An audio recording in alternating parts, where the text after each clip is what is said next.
يونس جالس بوحدو وسط قاعة كبيرة، رفوف طوال، ملفات صفرين وريحة الوراق اللي قدام. السكات كان ثقيل ولكن مريح. يونس تعود يخدم بلا كلام، كيجي كيدون كيرتب ويمشي. قال في بالو الوراق ما كتخونش، الناس هما اللي كيخونوا.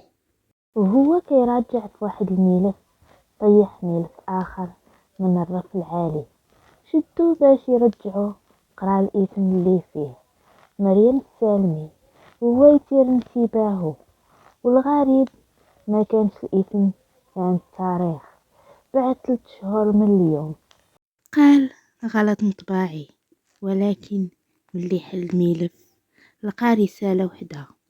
إلا قريتي هاد الرسالة راه شي حاجة وقعات. راقب وما تثيقش حتى في شي واحد. يونس حبس، قلب صفحات الملف خاوي. خرج يونس من الخدمة. الشارع كان عادي، ولكن الإحساس ماشي عادي. حس براسو متبوع. دار فجأة شاف راجل كبير في السن واقف حدا العمارة كيتفرج.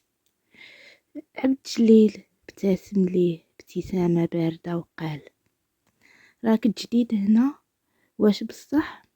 يونس تجاوب غير ساكن.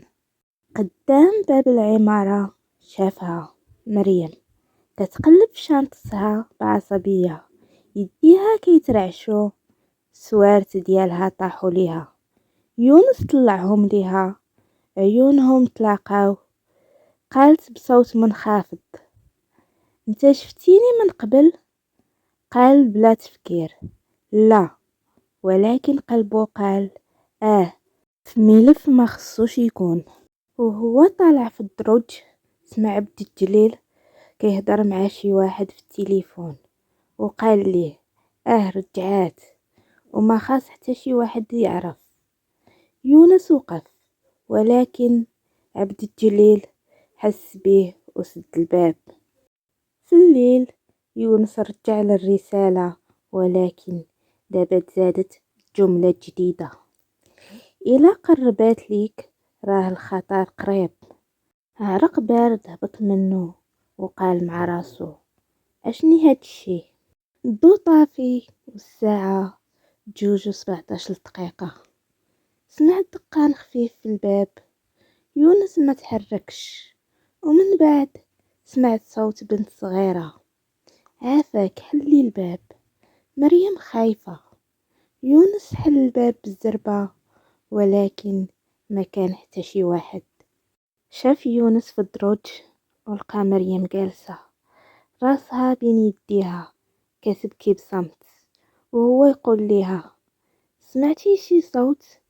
هزت راسها وقالت: من نهار رجعت لهنا وانا كنسمع في الاصوات. سكت شويه وقال: كاين ملف باسمك وما خاصوش يكون. مريم شافت فيه بخوف وقالت: حتى انا كنحلم بحاجات ما وقعاتش. وهنايا سالات احداث الجزء الاول من القصه. نتلاقاو ان شاء الله نهار الحد مع 9 ديال الليل في احداث الجزء الثاني. ودابا بغيتكم تقولوا لي الرأي ديالكم في هذا الجزء في التعليقات. لايك واشتركوا في القناة باش يوصلكم اي جديد. وما تنساوش ان هدفنا هو نوصلوا ل100K، ودعمكم هو اللي غادي يوصلنا. المهم الوقيته اللي كنلوح لكم فيها الفيديو نهار الحد مع 9 ديال الليل غادي يكون بادي ماتش الفينال ديال كان ما بين المغرب والسنغال. غادي يبدا مع 8 ديال الليل، وغادي يكون كل شي حال فمو في التلفازة وكيشجع. حتى انا غادي نكون حالة فمي في الماتش وكنشجع. غادي نحاول نلوح لكم الفيديو في لاميطون ان شاء الله باذن الله. مهم المغرب هو اللي غادي يربح كاس افريقيا، ما غاديش يخرج من بلادنا، وديما مغرب.